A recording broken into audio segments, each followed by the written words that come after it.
Bonjour à tous. Donc, nous allons commencer notre série de vidéos sur JavaFX. Donc, je crée un projet,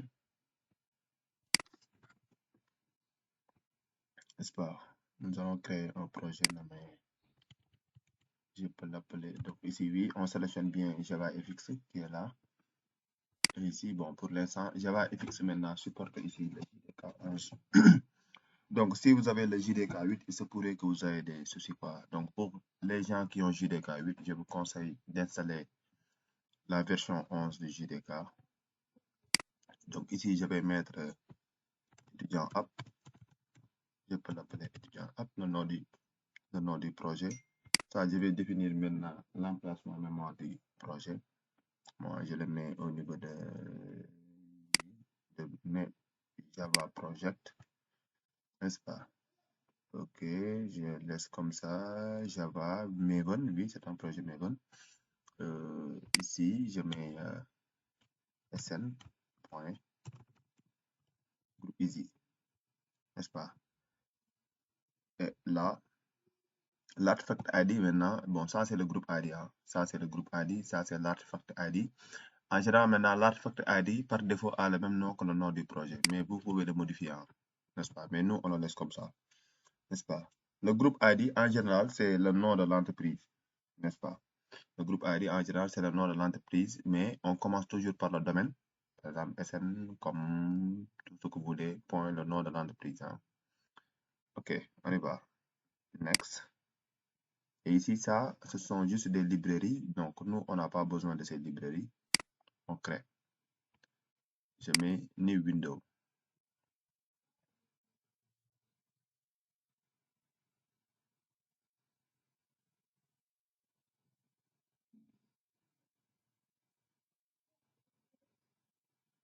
Ok. Je ferme ça.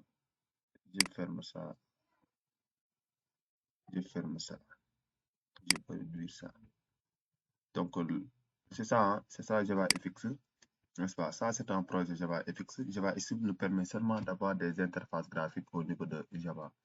Donc, on a aussi une autre technologie de Java que l'on appelle Swing, qui pratiquement fait la même chose que JavaFX.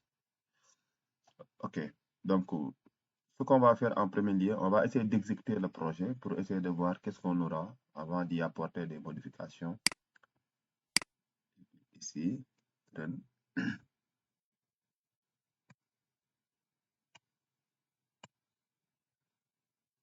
Ok, bon, c'est ça. On a juste une petite fenêtre avec comme message Hello, un bouton même d'ailleurs, n'est-ce pas? Quand vous y cliquez, vous avez Welcome to Java FX Application, n'est-ce pas? Donc ça, notre projet marche pour l'instant. Jusqu'ici, ça marche. Ok.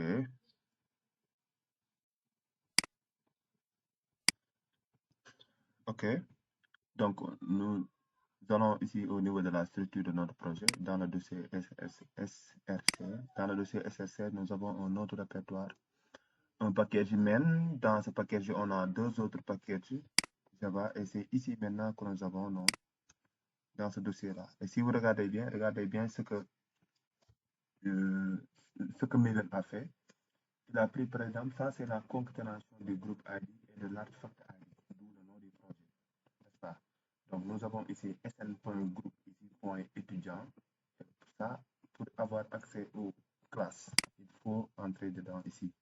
Et ici, nous avons maintenant deux classes. La première classe, c'est notre classe main. C'est là où nous avons notre classe main, notre méthode main. Ici, ça, c'est ce que nous avons maintenant, c'est notre contrôleur, n'est-ce pas?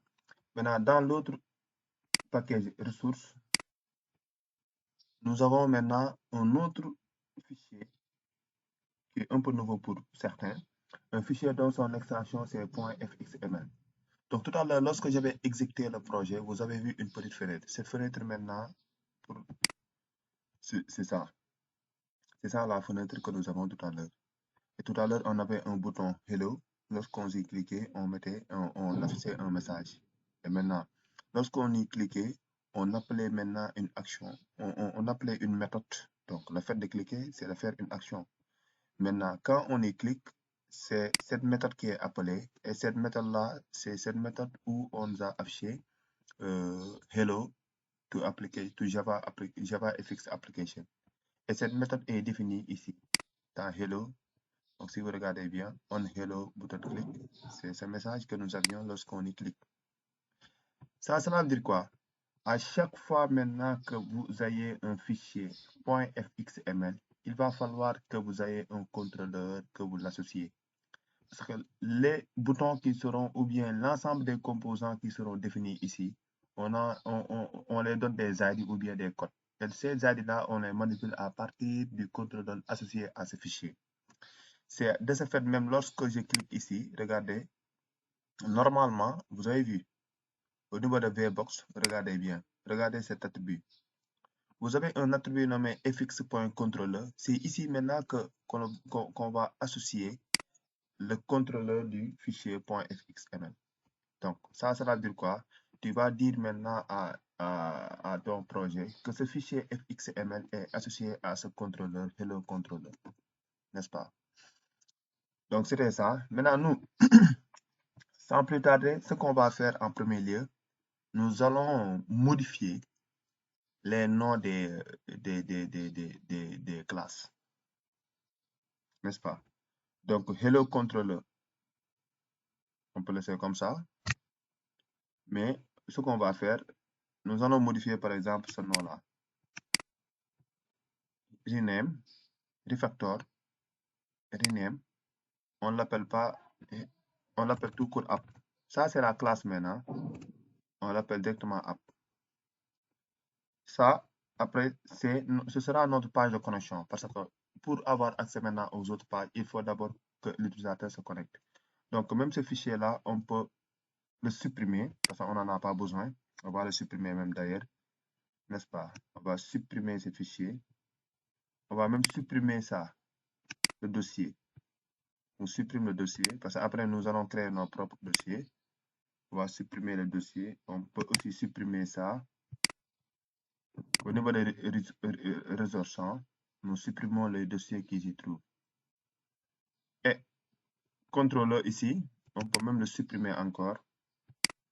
Après, nous allons créer nos propres. Parce que ici, si on supprime le fichier .fxml et qu'on laisse son contrôleur, ça n'a pas de sens. Ce contrôleur-là récupère les informations ou bien les ID données au niveau des composants qui se trouvent au niveau du fichier HTML. Donc, supprimer le contrôleur revient à supprimer le fichier XML et vice-versa. Donc, nous, on a seulement laissé notre classe main.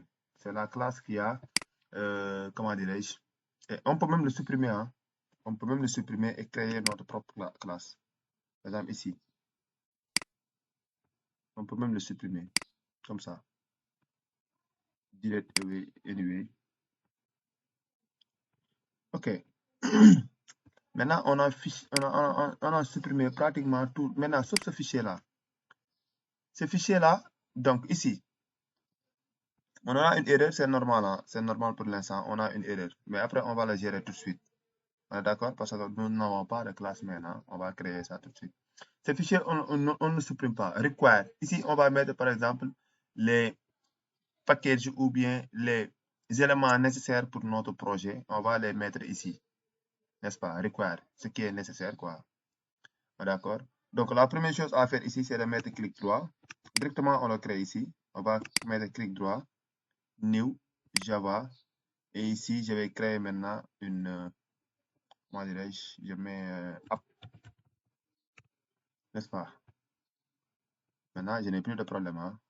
Parce que ici, nous n'avions rien là. Nous n'avions rien. C'est pourquoi on avait un petit souci. Parce que on me demande d'importer le contenu de ce package-là. sn.groupeasy. D'exporter le contenu. Alors que le contenu est vide. Maintenant, dans App ici, ce qu'on va faire, la première chose à faire, il faut maintenant que cette classe étant une interface que l'on appelle application. N'est-ce pas? Application de Java fx.application. OK. Si vous importez maintenant cette interface-là, il va falloir que vous implémentez la méthode. Je ne dis pas les méthodes parce que dans cette classe, dans cette interface, on a implémenté une seule méthode nommée stat. On l'implémente.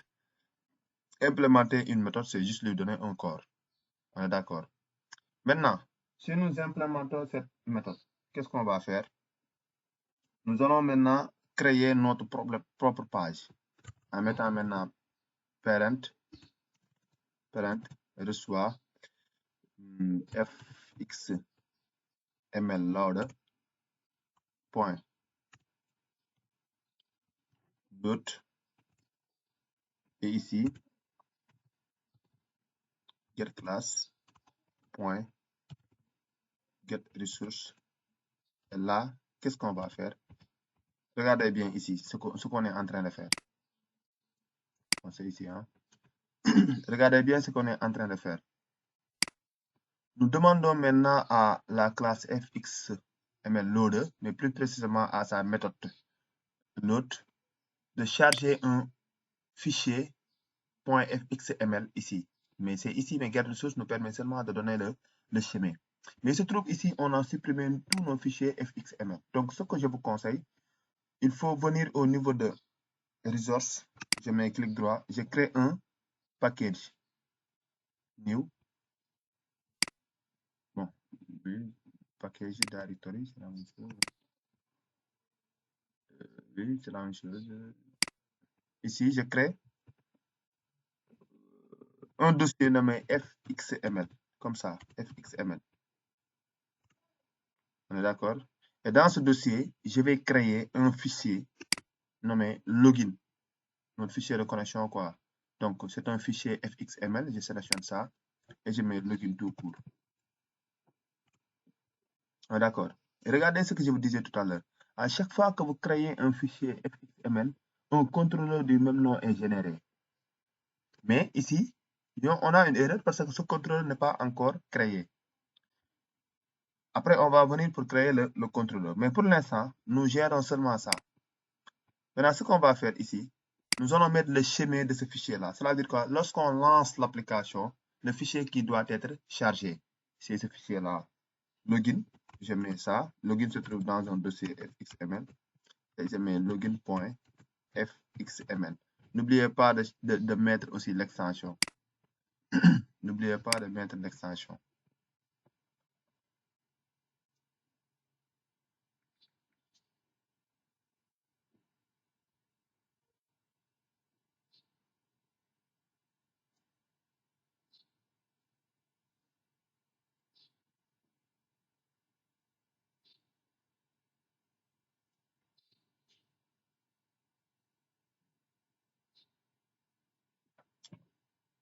OK, on y va. Nous allons créer maintenant, bon, ça, bon, on l'avait déjà fait, hein. Scène.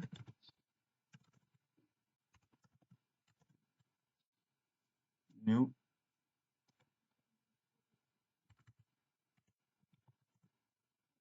Scène. Et ici, on lui donne parent. Ici, nous avons scène point. On donne maintenant un titre, 7. Bon, pas scène, mais stage. Donc, pour donner juste, par exemple, à notre fenêtre un titre, je mets stage. Point set title. Par exemple, c'est une page de connexion. Je peux mettre directement connexion ici. Mes stages. Et je lui donne maintenant le parent. En mettant ici cette scène. Et je lui donne scène. Je veux maintenant au lancement que la page soit affichée. Donc, je vais mettre stage.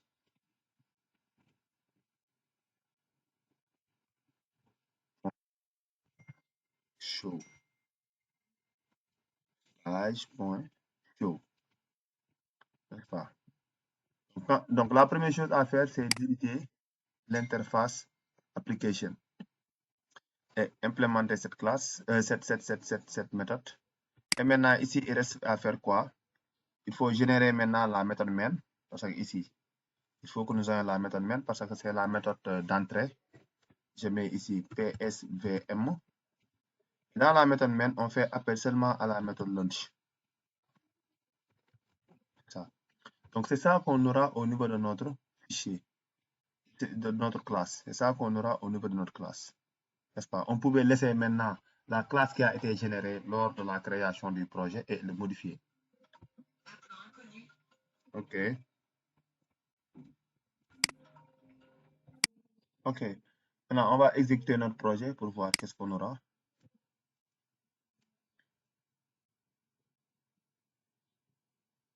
OK. Donc, c'est normal que nous ayons ce problème, hein. On va exécuter ça. Donc, il me dit ligne 12. Ligne 12. Hop, ligne 12, ici. Ligne 12. Regardez bien ligne 12. Donc, vous voyez bien que ligne 12 n'a pas d'erreur. Mais il se trouve que le fichier que nous voulons charger qui a une erreur, par exemple login.fxml, je vous l'ai dit tout à l'heure. Donc ici, ça c'est une erreur. Parce qu'il tente maintenant de se connecter avec un contrôleur qui est inexistant. Donc ce qu'on va faire pour que ça marche, nous venons ici et créer un contrôleur nommé. Donc le contrôleur, par défaut, il demande qu'on le crée directement dans ce dossier-là. On peut le faire. D'accord. Mais on va faire la distinction maintenant. On sépare le corps métier du corps présentation, hein. Donc, on va prendre maintenant le contrôleur, on le crée ici, en mettant Java class contrôleur. On peut l'appeler login contrôleur, comme ça. D'accord. Ici, vous allez enlever ça, mettre le chemin. Le chemin se trouve dans SN. Si vous commencez à écrire, ça va venir. SN, point, vous avez vu, ici, point, étudiant up, point, il y a login contrôleur, là. Et maintenant, on n'a plus de soucis. Normalement, si tout se passe bien et que l'on exécute, ça doit venir. On exécute. Tada! Merci beaucoup, les gars. Donc, c'est ça que je voulais créer seulement ici. Et si vous regardez bien, cette page est beaucoup plus grande que celle qui a été générée. OK. Donc, c'est ça. C'est ça. C'est ça. C'est ça. Maintenant, nous, ce qu'on va faire, nous, maintenant, c'est de créer, bon, retournons maintenant. On va voir un fichier qui est très spécifique au fichier, au projet Maven, que l'on appelle pom.xml.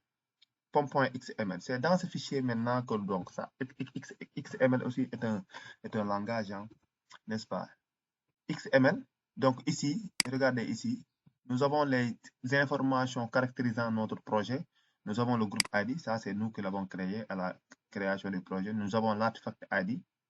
Nous avons ici la version et ici nous avons le nom du projet. En général, si vous regardez bien, artefact ID et le nom du projet sont identiques, hein, par défaut. Maintenant, on peut changer le nom de l'artefact ID, n'est-ce pas? Donc ça, ce sont des dépendances. C'est ici maintenant que l'on télécharge l'ensemble des dépendances que nous aurons besoin pour que notre projet soit fonctionnel, n'est-ce pas? OK. Bon, c'est ça en quelque sorte. C'est ça. Donc ici maintenant, au niveau de configuration, on a spécifié main class. La classe main, quoi. Donc ici est nommé app. Si par exemple on le modifie, là, par exemple on le nomme Toto, il va falloir maintenant venir ici, changer app en Toto. Ça nous permet à chaque fois que nous lançons le projet, on attaque maintenant la classe main et au niveau de la classe main, il y a un fichier qu'on veut charger. C'est ce fichier-là qu'on va lancer. On est d'accord. Si on veut lancer aussi un autre fichier, on n'a qu'à mettre son chemin. Maintenant, nous, après, on aura besoin de quelques dépendances parce que notre application, on va le connecter à une base de données. On aura besoin maintenant d'un driver. Maintenant, ce driver-là, nous demandons maintenant à Maven, qui est un gestionnaire de dépendance, pour qu'il nous génère une dépendance pour que la connexion à la base se passe normalement. Maintenant, ce qu'on va faire, nous allons créer maintenant la classe user. C'est l'utilisateur qui se connecte. Je mets user comme ça. Nous allons créer maintenant une interface. Cette classe-là, qu'on va nommer e-user. Nous allons créer maintenant une classe d'implémentation, aussi nommée user imp. N'est-ce pas? Et un utilisateur, un user,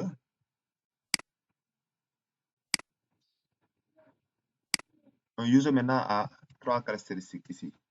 Private, int id, private, string email et password.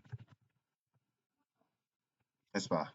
Après, on va générer maintenant les deux constructeurs avec et sans argument de la classe user en mettant clic droit, generate, constructeur, select none. Ça veut dire quoi? Le constructeur sans argument. Je mets encore clic droit, generate, constructeur, et je vais sélectionner tout pour le constructeur avec argument. D'accord. OK. Et quand j'ai fini ici, je vais générer les getters et les setters des attributs. Donc, je prends getter et setter, je sélectionne les trois et je mets ça. C'est très simple, hein? C'est très facile, c'est très pratique aussi. Et pratiquement, cette option de génération existe dans tous les IDE de Java. Hein? OK. Donc, ça, on a fini avec la classe user.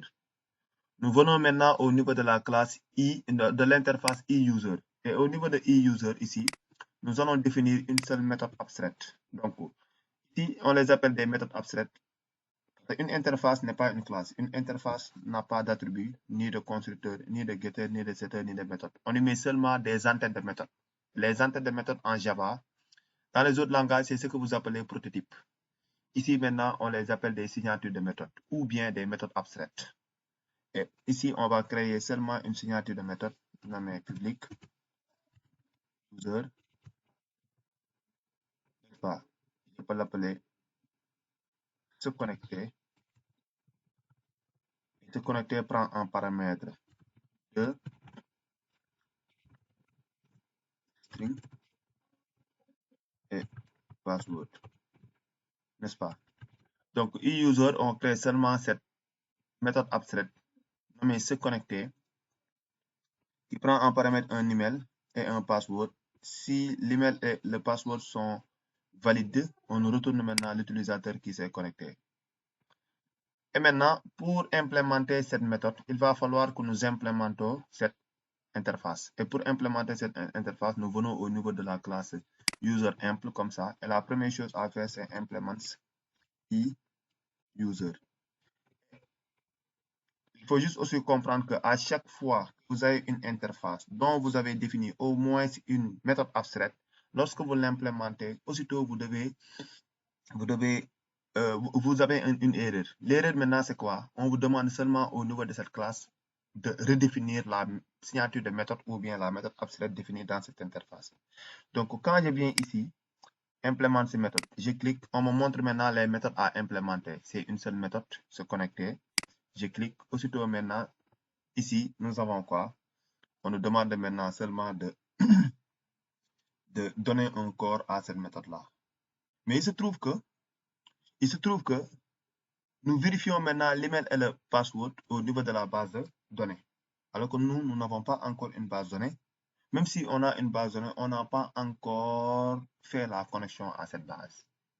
Et pour ce faire, nous revenons au niveau de notre structure là et créer une classe nommée dbConnection.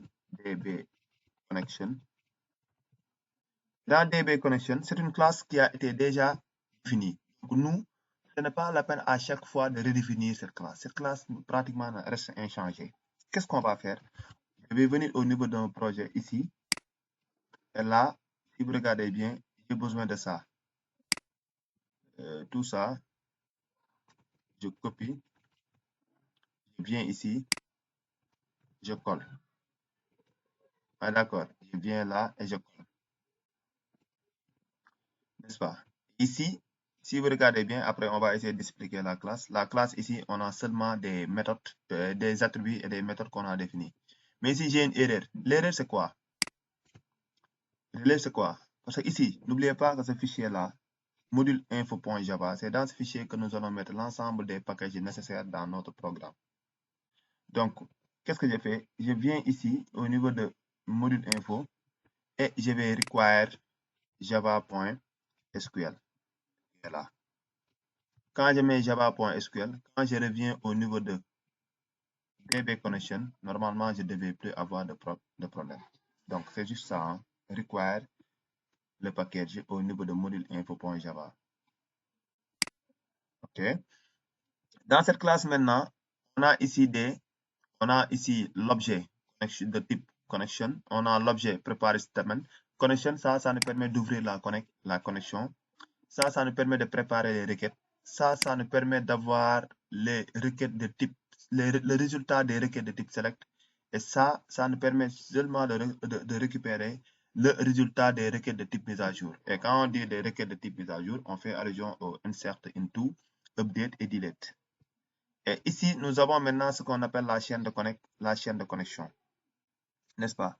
Et la chaîne de connexion, ici, nous avons JDBC, MySQL, localhost 8, et ça, c'est le nom de la base. Si vous voulez, même vous pouvez enlever ça. D'ailleurs, même notre base, on va l'appeler, on peut lui donner le même nom que notre projet, étudiant,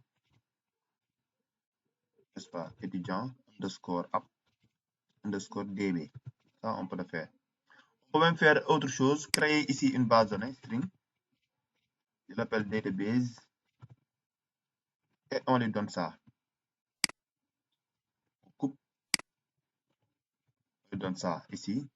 Là, ce qu'on fait, on concatène avec la base de données.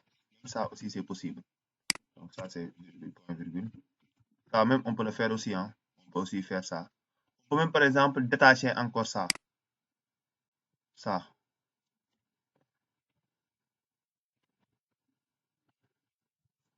Même ça. Et créer.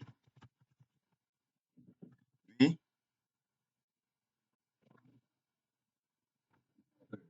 À perdre. OK. Donc, je disais ici que on peut le nommer localhost. Localhost. Point, virgule.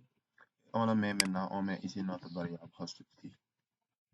Ça dépend. Parce que plus aussi les variables sont nombreuses, plus la chaîne est beaucoup plus explicite. Hein, n'est-ce pas?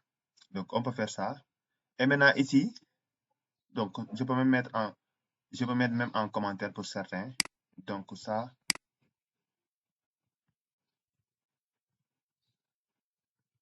la connexion à la base de données.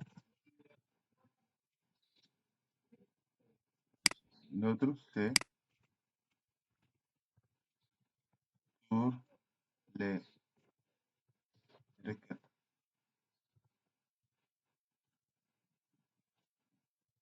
préparées. Ça, pour le résultat de requête de type select.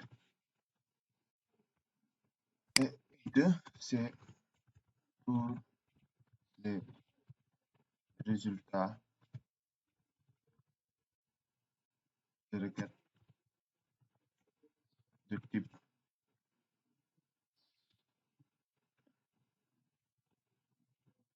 mise à jour qui peuvent être insert into, qui peuvent être, comment dirais-je, update, delete, n'est-ce pas? C'est ça. Par contre, maintenant, ici, on a les paramètres de connexion. Ici, maintenant, nous avons chargement du pilote ou bien du driver JDBC, n'est-ce pas? Et là, c'est l'ouverture de la connexion, n'est-ce pas? OK. Maintenant, ici, cette méthode-là est privée. Hein? Donc, cette méthode est privée, mais elle est appelée dans cette méthode-là nommée init prépare. C'est cette méthode-là qui reçoit la requête et la prépare. Et maintenant, cette méthode permet d'exécuter la requête si elle est de type select, n'est-ce pas? Si la méthode est si la requête est de type select, on utilise la méthode execute query. D'accord? Et execute merge, ça permet d'exécuter les requêtes de type mise à jour qui peut être soit insert into, update ou bien delete. Et pour exécuter les requêtes de type mise à jour, on va utiliser la méthode execute update. Donc il y a ces deux méthodes. Hein. Ok, bon, ça c'est une méthode qui permet de fermer la connexion. Et ça, c'est le getter de préparer comment dirais-je, de l'attribut de type preparer statement, PSTM. On aura besoin maintenant, en dehors de cette classe, d'utiliser cet attribut. C'est pourquoi on a créé son getter, n'est-ce pas? Maintenant, oui, ça c'est. Il y a maintenant deux choses. Il y a maintenant ici le chargement du pilote. Cette pilote, par défaut, lorsque vous créez le projet, vous n'avez pas ce pilote-là. C'est à vous maintenant, soit à partir d'un fichier, ou bien d'un jar, ou bien d'un pilote, de l'intégrer dans votre projet. Ou bien vous demandez seulement à Maven de vous installer cette dépendance-là. Si vous ne le faites pas, ça ne va pas venir parce que ce schéma est inexistant dans notre projet. Pour que ça soit existant, d'ailleurs même, on va le vérifier. Donc ici, nous avons, regardez bien, au niveau de ici, passez là. Ici, si vous regardez bien, vous n'avez pas un driver, vous n'avez pas le schéma comme point ainsi de suite, n'est-ce pas? On ne l'a pas ici, on ne l'a pas là, n'est-ce pas? Pour l'instant, on n'a pas un driver JDBC. Bon, essayons d'exécuter d'abord avant de faire ça. On exécute. Ok. Donc ici, c'est bon. Ça marche, hein? Ça marche ici. Mais ça marche, mais parce que on n'a pas appelé cette méthode. Et une méthode, si elle n'est pas appelée, bon, on peut pas voir s'il y a une erreur ou pas. Donc, ce qu'on va faire, nous venons au niveau de, bon, au niveau de app. Et ici, bon, on va essayer maintenant d'appeler, on va créer ici une instance. Mais db connection, db égale new, db connection. D'accord. Je vais appeler la méthode. Bon, regardez bien. Puisque cette méthode-là est privée. Donc tout ça, c'est juste pour tester, hein, pour que vous compreniez mieux. Cette méthode est privée. On va le mettre en public pour vérifier quelque chose. Mais après, on va le remettre en privé. Je reviens ici et je mets db.connection. db.connection. Donc, connection qui est là. Ah, d'accord. Et on va exécuter encore. Normalement, ça doit nous générer une erreur. Des erreurs, même si tout se passe bien. Ok. Donc, oui, normalement, on doit avoir des erreurs. Pourquoi donc, version. Ici. Oui, get connection. Bon, nous allons utiliser l'autre méthode. On le met ici en privé. N'est-ce pas? Mais on revient là, au niveau de app. Nous appelons maintenant init. Et on y passe une requête. Par exemple, je mets select étoile from, par exemple, étudiant. Ok, je vais exécuter.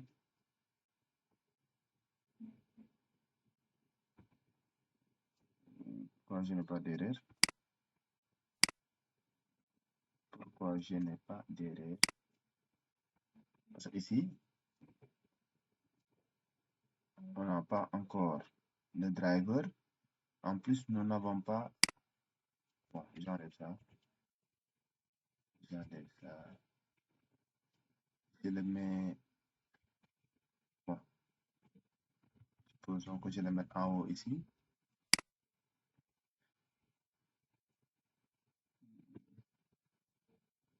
Ok, donc ça marche. Hein. J'ai une erreur, mais c'est là où je l'avais mis qui n'était pas bon.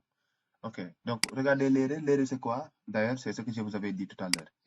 Vous lui demandez de charger ce pilote-là alors que le pilote n'existe pas. dans notre projet, n'est-ce pas? Maintenant, ce qu'on va faire, nous venons au niveau de pom.xml. Maintenant, on fait clic droit ici, n'importe où au niveau de ce fichier, generate, et ici, bon, generate. Normalement, on doit avoir quelque part, bon, je le mets là. Ok, c'est pas grave. On peut le faire ici, au niveau de code, generate. Normalement, on doit avoir quelque part add. On doit avoir add dependency.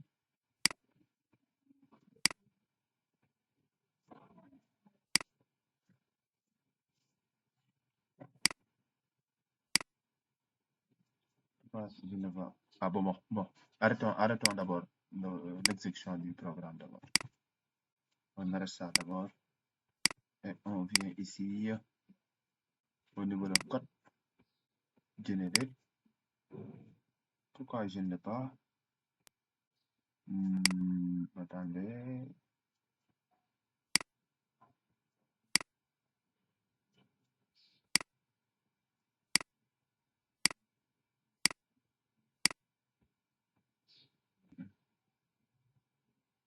Ah, ok.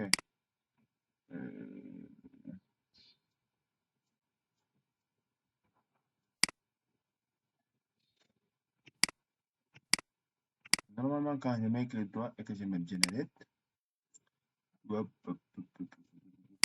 doit l'avoir.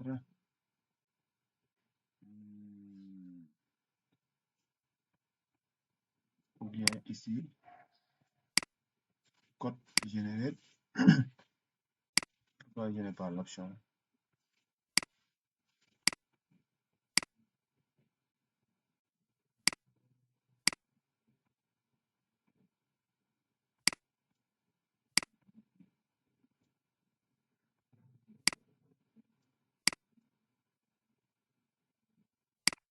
Donc, je reviens ici.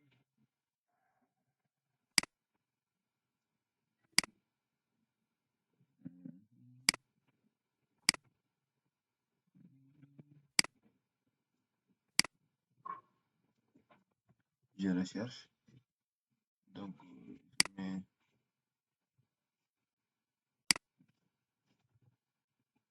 pas ici.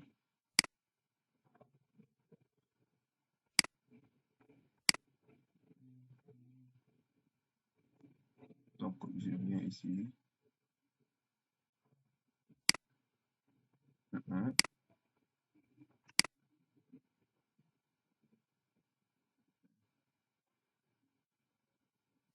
Donc, vous m'excusez, j'ai fait un peu une... Ok. Bon, j'ai maintenant l'option. J'ai juste fermé le projet et je l'ai réouvert.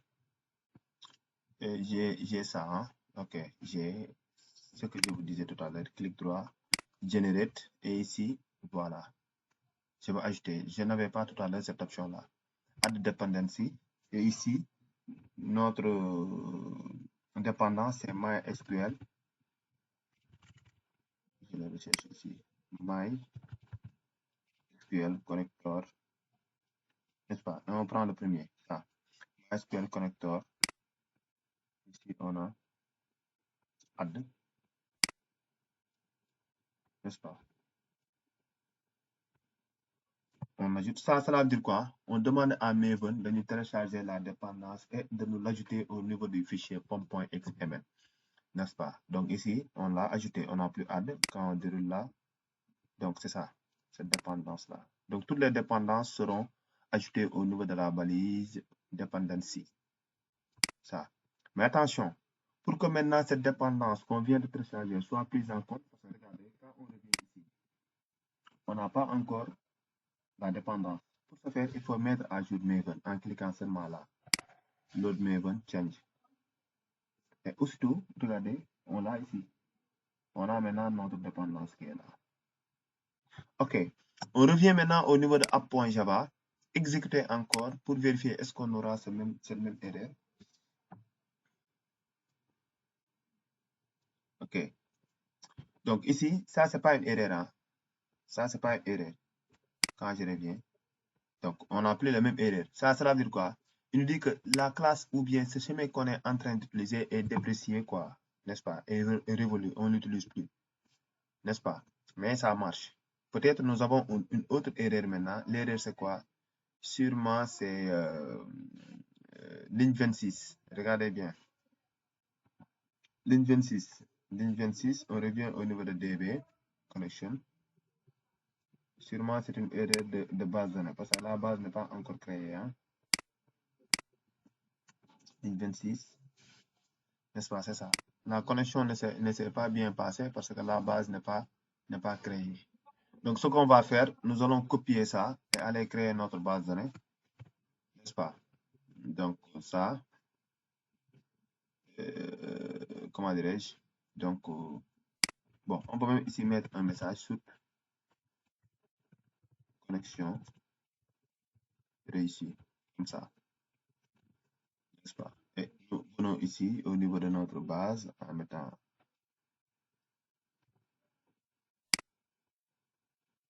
une recommande mysql-i root-p-h local host, n'est-ce pas? Oui, c'est normal parce que je n'ai pas démarré mes services. Je n'ai pas démarré ici mes services. Donc, je mets exemple pour démarrer les services Apache et MySQL.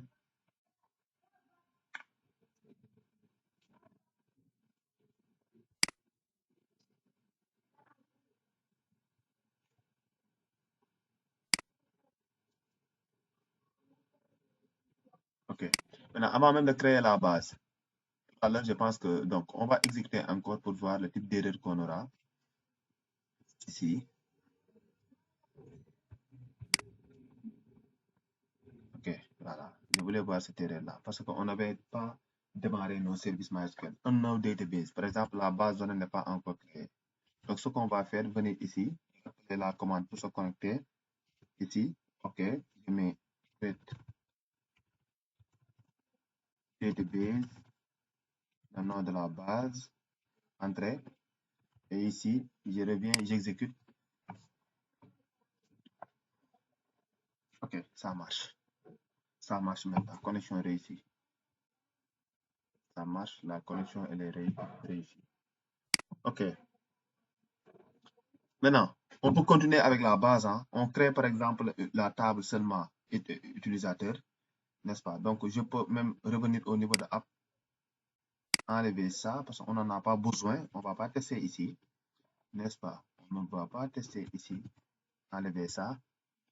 Et toujours ici, je vais créer maintenant use DB. Je vais créer maintenant la classe table, la table user ID integer not nul auto increment primary key, n'est-ce pas? Email partial de tente unique, chaque email doit être unique, password partial de 40. Oui, ok, donc ça, j'appuie sur entrée. La classe a été créée. On va insérer maintenant deux utilisateurs, insert into user values, n'est-ce pas? Je mets ici nul. Le premier utilisateur, je mets email auto à la base gmail.com. Mot de passe, je mets passé, n'est-ce pas? Je mets virgule, je vais enchaîner avec une autre. Je mets data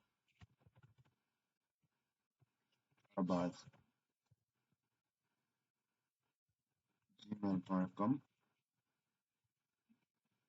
Là, je mets aussi passer.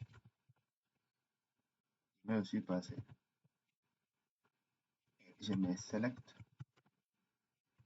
étoile from user. Ok, on a créé 2 utilisateurs. On peut revenir maintenant ici. On peut revenir au niveau de notre application là, n'est-ce pas? Et maintenant, ok, ça c'est bon. Maintenant, ce qu'on va faire, nous allons maintenant créer notre interface graphique. Si vous regardez bien, quand vous exécutez, ça vient, mais la fenêtre n'a rien. La fenêtre n'a rien, si vous regardez bien. Donc, qu'est-ce qu'on va faire? Nous allons maintenant créer, donc je vais créer ici un autre dossier au niveau de ressources ici. Je crée un dossier que je vais nommer image. Image. Et dans image, je vais mettre seulement un fichier que je vais télécharger. Un fichier nommé, comment même d'ailleurs, logo user. Et ici, je copie, je colle là. D'accord. Maintenant, quand vous exécutez, on a la page web, l'interface qui vient, la fenêtre, mais la fenêtre n'a rien tout. Alors qu'ici, on doit avoir maintenant au moins 2 champs. Un champ où nous devons saisir l'email de l'utilisateur, un autre où on va saisir maintenant son mot de passe et un bouton pour se connecter. C'est ce qu'on va faire, mais via une autre application qu'on va télécharger. Moi, je l'ai déjà téléchargé, nommé SceneBuilder. Donc, je recherche ici SceneBuilder, n'est-ce pas? SceneBuilder est là. Quand je lance SceneBuilder, ce que je vais faire, mettre Open Project et récupérer notre fichier login.fxml. Donc ici, on traite les fichiers fxml, hein, les fenêtres. Donc, je viens ici au niveau, je pense que je l'avais mis au niveau de bureau. Mon projet se trouve au niveau de project, Java Project. Au niveau de Java Project, j'ai le fichier examen, pas examen, non, comment d'ailleurs. Étudiant, c'est ici. Java, ouais, ce projet Java là. Étudiant app, j'entre là-bas. SRC, main, dans resource, dans fxml, je récupère maintenant ce fichier là, login.fxml, je l'ouvre maintenant ici. Ok, c'est ça. C'est ça. Par défaut, on a ça. Hein? Donc, ce que je vais faire, je vais supprimer d'abord. Je clique ici. Ça, c'est un Unsharpen. Je supprime. Moi, j'ai besoin maintenant d'un bout de panne. Pour ça, il faut faire juste des gymnastiques pour pouvoir le maîtriser. Hein. Moi, ce que je vais faire pour placer un composant au niveau de notre fenêtre, je peux venir ici faire une recherche. J'ai besoin d'un bout de panne. Je mets ça. Je dépose. OK. Un border pan maintenant est un composant qui a 5 parties. Partie d'en haut, partie de gauche, partie de droite, partie d'en bas et le centre. Et maintenant, ici, quand j'ai fini, j'ai besoin seulement de 2 parties. Je place un anchor pan au niveau de la partie gauche. Je peux déplacer un anchor pan, je le mets ici. C'est cette partie-là. N'est-ce pas? J'ai besoin aussi d'un autre anchor pan que je vais mettre dans la partie droite. Seulement ça. Et je vais augmenter juste ça ici. OK. Maintenant, j'ai 2 parties. J'ai 2 parties ici. OK. La deuxième anchor pan du bout de pan, je peux par exemple, ici, c'est le chemin. Donc, ça. Je viens ici au niveau de la propriété, de la partie properties, style, je mets background color, je le donne à la couleur gris. Gris comme ça. D'accord. Ici, ce que je vais faire, l'image ou bien le logo que j'ai inséré tout à l'heure, je vais le mettre ici. N'est-ce pas? En mettant quoi? Ici, je vais trouver image, view. Je déplace ici. N'est-ce pas? Je vais agrandir un peu.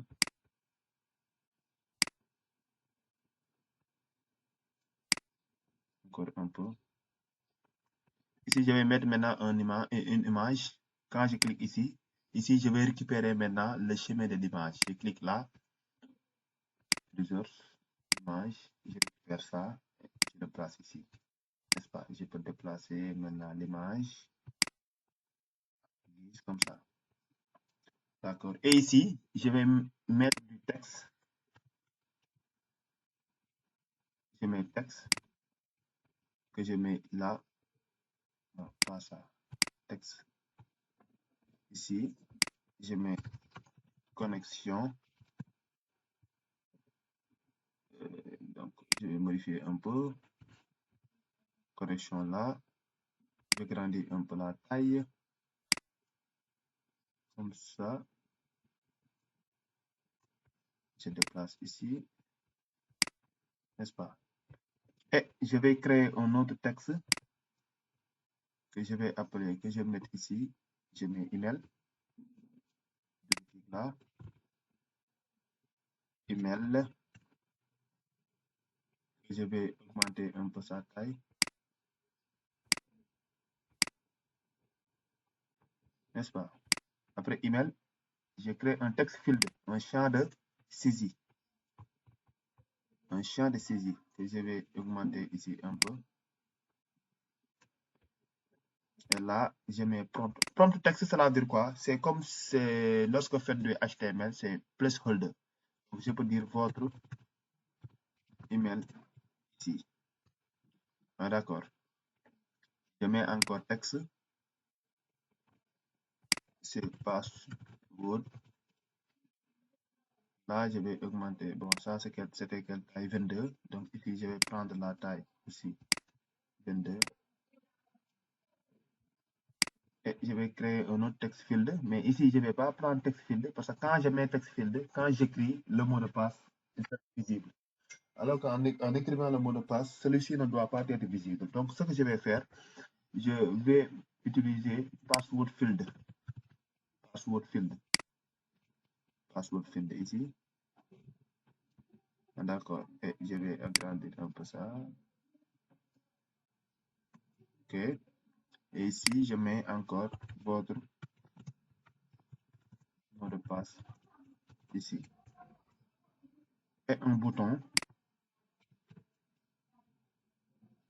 Je déplace ici le bouton. Bouton, on peut agrandir un peu le bouton. Et le bouton, on met se connecter. On agrandit un peu. OK. Donc, en quelque sorte, c'est ça. Hein? Donc, le bouton, on peut même changer sa couleur. On le met en, je sais pas, hein? On peut le mettre en noir. N'est-ce pas, ici. Background color. Je mets black. Et quand je mets black ici, le texte est aussi en noir. Donc, je viens là. Je sélectionne le bouton. Là où j'ai texte fill, je peux le mettre en blanc pour que ça soit visible. N'est-ce pas? En quelque sorte, bon, c'est pas très joli, mais au moins nous avons, au moins maintenant, on peut maintenant voir le résultat avant même de l'exécuter. Donc ici, on vient au niveau de view, n'est-ce pas? Il y a quelque part où on a, comment dirais-je? Il y a quelque part où on va preview. C'est où même? Oui, je pense que c'est ça, oui. Prévu, par exemple, lorsqu'on exécute, c'est ça qu'on aura, quoi. Bon, c'est ça qu'on aura, n'est-ce pas? Et ici, quand on revient au niveau de notre application et que l'on exécute, ok, on a ça, mais bon, pourquoi les autres? Est-ce que j'ai enregistré? J'ai enregistré le fichier maintenant, je vais exécuter. Ok, le fichier n'était pas enregistré. Donc, on a ça. Donc, Ok, donc on peut s'arrêter là pour cette vidéo et le reste, on va le continuer dans les vidéos à venir. Je vous remercie.